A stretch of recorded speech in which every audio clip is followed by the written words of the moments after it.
What Men Live By. Author: Leo Tolstoy. Main characters: Simon, a poor cobbler struggling to make ends meet by making and repairing shoes for his family's sustenance. Matryoshka, Simon's wife. Michael, an angel who descends to earth by God's command to live among humans. Gentleman, a well-dressed man with good manners who commissions Simon to make a pair of boots within a year but dies on his way home. Lady with 2 children, a compassionate woman who takes in to orphan children after their parents' death. Summary: Simon, the cobbler, has nothing. No home or land. He barely manages to support his family by making and fixing shoes. One day, Simon goes to the village to buy sheepskin, hoping to make enough money to buy leather for making fur coats. However, he returns with only 20 kopecks. Frustrated and disheartened, he spends the money on vodka. On his way home, he encounters a naked young man near the shrine. Initially ignoring him, Simon later has a change of heart, takes off his own coat, and clothes the stranger. When he brings the young man home, his wife, Matryoshka, is angered by Simon's actions. "You went to buy a sheepskin coat, but come home without so much as the coat you had on, and bring a naked vagabond home with you. I have no supper for drunkards like you." Angry and frustrated, Matryoshka, after hurling insults at Simon, was about to leave the house. However, as she was leaving, she caught sight of the young man sitting hunched over, his face contorted as if he were dead. "Matryoshka, have you no love of God?"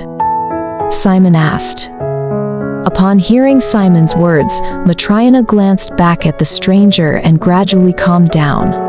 Eventually, Matryoshka, still upset, ended up preparing dinner and hosting both Simon and the young man. It was then that the man, who had been grimacing until now, finally smiled. During the meal, Simon inquired about the man's origin and why he was found naked on the street. But the man only said, "God punished me." The next morning, the man revealed his name to be Michael. While Matryoshka went to borrow bread from a neighbor, Simon taught Michael the craft of shoemaking. "You need to earn your own keep. If you do the work I assign you, I'll provide you with food. Thank you. Please teach me anything." Michael quickly mastered the art of shoemaking, working diligently day in and day out. He rarely ate and spent his free time staring at the ceiling, never going outside or engaging in conversation. A year passed. Word spread about the beautifully crafted and durable shoes made by Michael, and orders poured in. Simon's income grew steadily. One day, a well-dressed gentleman with a good physique visited Simon, offering German-made premium leather. "Can you make boots that fit my feet perfectly with this leather?" "I can, sir, I assure you. I want boots that won't wear out or deform even if I wear them for a year. If you can make them like that, take the job. If not, don't touch the leather. I'll warn you in advance. If the boots don't last a year without any issues, I'll have you thrown into prison. On the other hand, if they remain in good condition for over a year, I'll pay you an extra 10 rubles. Though Simon was frightened by the gentleman's words, Michael nodded confidently. Simon decided to entrust the task to him. "Remember this well. It must last a year," the gentleman emphasized, but Michael was not looking at the gentleman. Instead, Michael was staring into a corner behind the gentleman. As Michael gazed intently, he suddenly smiled brightly, illuminating from head to toe. After the gentleman entrusted the leather and left, Simon remarked, "He's truly a robust man. A person like that can't be killed even with an iron mallet." Simon then assigned the task to Michael. However, what Michael crafted from the leather was not boots but slippers. Surprised, Simon exclaimed to Michael, "No, really? What is this? Are you determined to kill me?" He ordered boots, but what on earth have you made? Suddenly, the gentleman's servant returned. He explained that the gentleman had died suddenly on his sleigh ride back home, and now boots were no longer needed. Instead, he requested a peculiar pair of slippers for the deceased. Michael handed over the completed slippers to the servant.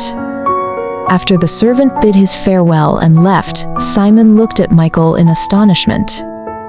Michael had never looked outside before, but strangely, it seemed that now he was glued to the window, unable to divert his gaze from something.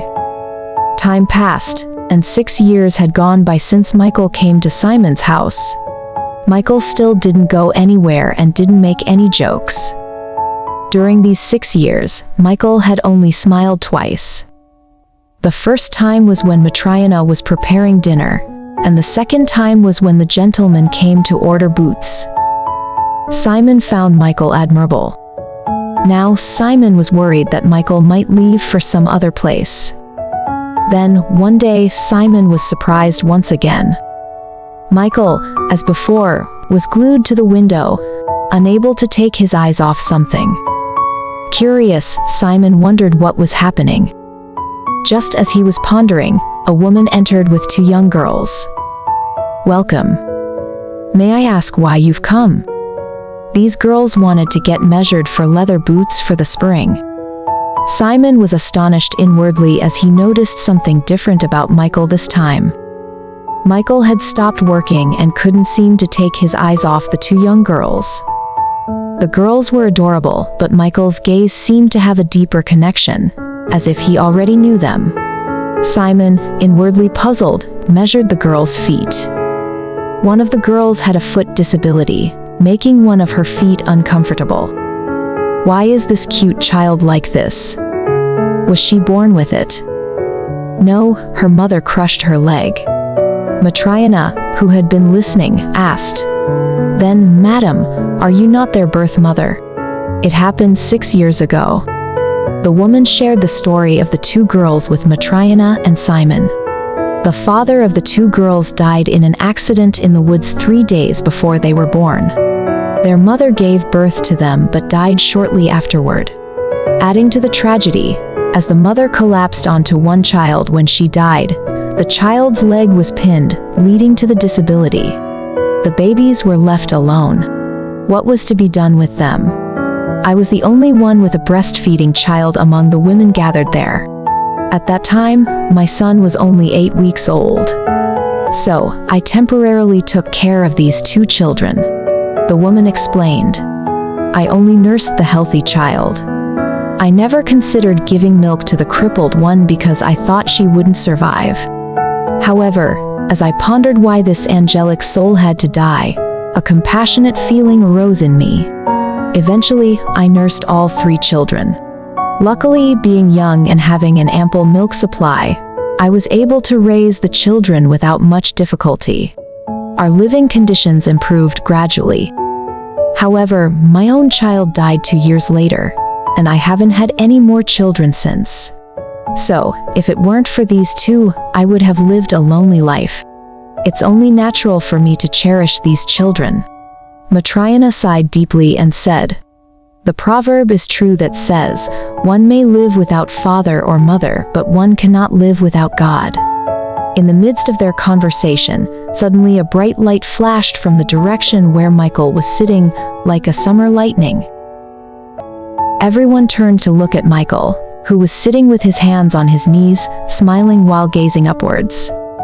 After the woman left with her 2 children, Michael stood up and deeply bowed to Simon and Matryoshka. "I beg your forgiveness, my masters. The Lord has forgiven me, so I ask for your forgiveness as well." A radiant light emanated from Michael's body. Simon, unknowingly, stood up and bowed to Michael. He then asked Michael about the reason for his smiling and the current glow around him. Michael replied, "The light emanating from my body is because I have been forgiven by God. And the 3 times I smiled were when I understood the meaning of 3 divine words. When the lady pitied me, when the gentleman ordered boots, and just now, seeing the 2 little girls. For what reason did God punish you? What are these divine words?" Simon inquired. "I was an angel in heaven. One day, God commanded me to take the soul of a woman who had just given birth to twin daughters after her husband had died. She seemed too weak to even nurse them. When she found me, she pleaded, "Oh, angel. Just a few days ago, my husband died in the woods, and I have no relatives. There's no one to take care of these children. Please don't take my soul. Let me raise these children myself only until they can live on their own. Children cannot survive without parents." I couldn't take her soul. So, I went back to heaven and told God, "I cannot take the soul of the mother. The father died in the woods, and she just gave birth to twins. Please let me leave her soul." She begged me not to take her soul, asking to raise the children herself until they can live on their own. Then God spoke, "Go down again and take the soul of the mother. You will understand the meaning of my 3 words. What dwells in man, what is not given to man, and what men live by. When you understand, you can return to heaven."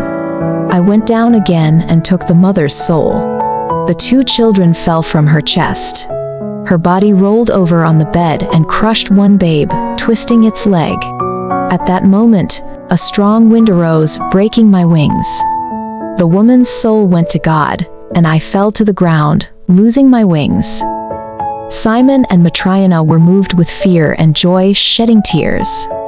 The angel continued, "I lay naked in the field, experiencing human poverty, cold, and hunger for the first time. As the cold intensified and my body felt like it would freeze, I didn't know what to do. Suddenly, I saw a shrine in the middle of the field, probably built for worship. I tried to hide beside it, but the door was locked, and I couldn't enter. I went to the back to shield myself from the wind. As night fell, hunger and freezing cold overwhelmed me, and I didn't know what to do. Then I heard someone coming, talking to themselves while holding shoes. Becoming human, I saw the first face of a person struggling with death. I was so scared that I involuntarily sat down. I heard him mumbling about how to get warm clothes in this cold winter, how to feed his family, and such concerns. At that moment, I had a thought. I am dying of cold and hunger, and this person is thinking about how to get warm clothes and feed his family. It seems like he has no power to help me. Indeed, when that person noticed me, he grimaced and passed by me with an even more terrifying expression. It seemed like any glimmer of hope had completely vanished. However, suddenly, I heard the sound of him coming back. As I looked at his face, he appeared entirely different from the person who had just passed by. While his previous face clearly exuded an aura of death, in the present moment, he looked almost divine. He approached me directly, dressed me, and then took me to his home. Upon arriving at his house, a woman came out to greet us and started nagging, but she was even more terrifying than when I first saw the man. The stench of death was emanating from her mouth. I could hardly breathe due to the reek of death. The woman tried to drive me back into the cold outside.